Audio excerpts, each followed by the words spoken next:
Alors vous avez un don particulier, on a entendu, pour les accents, donc l'accent italien, suisse, bon d'accord, allemand, j'ai entendu espagnol, américain, brésilien.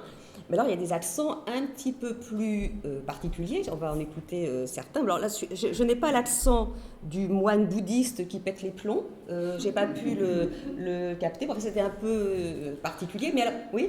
Oui, on me demande de faire un asiatique. Et très souvent, on peut être sur des voix aiguës, perchées, habituelles, choses comme ça, qui sont trop traditionnelles, que j'ai trouvé moins intéressantes que d'essayer de faire une sorte de personnage qui a en lui déjà la sagesse. Donc déjà, ce personnage avait un intérêt émotionnel plus fort. Et puis ce personnage, à un certain moment du texte, il est parti sur autre chose.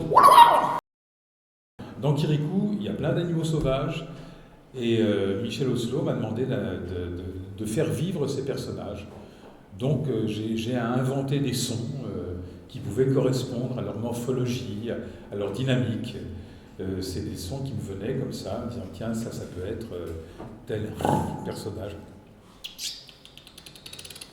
Un autre qui se faufile, d'autres plus. Voilà, donc j'ai aimé faire ça, j'ai aimé les interpréter, j'ai aimé donner un sens à ces sons. Parce que faire des sons, c'est bien, c'est vachement bien, mais il dit quoi?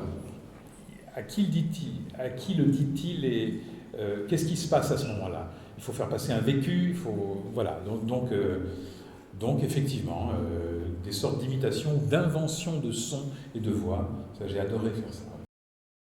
Dans L'As des As de Gérard Houry, il y a le personnage d'Hitler, mais il y a la sœur d'Hitler. Sœur d'Hitler. Et en fait, c'est Gérard Houry qui m'avait demandé de faire la voix de cette femme, qui était un petit peu homasse. Et donc il fallait une voix un peu féminine, mais avec un accent allemand. C'est donc une façon de dire les choses avec une voix un peu fabriquée comme ça, mais avec une sorte de germanisme, de dire c'est ah, il m'a tapoté la joue, il m'a tapoté la joue. Il dit ça à Belmondo. Et donc, mais c'est pas vraiment une voix féminine dans sa portée. Ce sont des approches, des approximations, et selon les lieux de comédie où ça peut s'exprimer, c'est valable ou pas.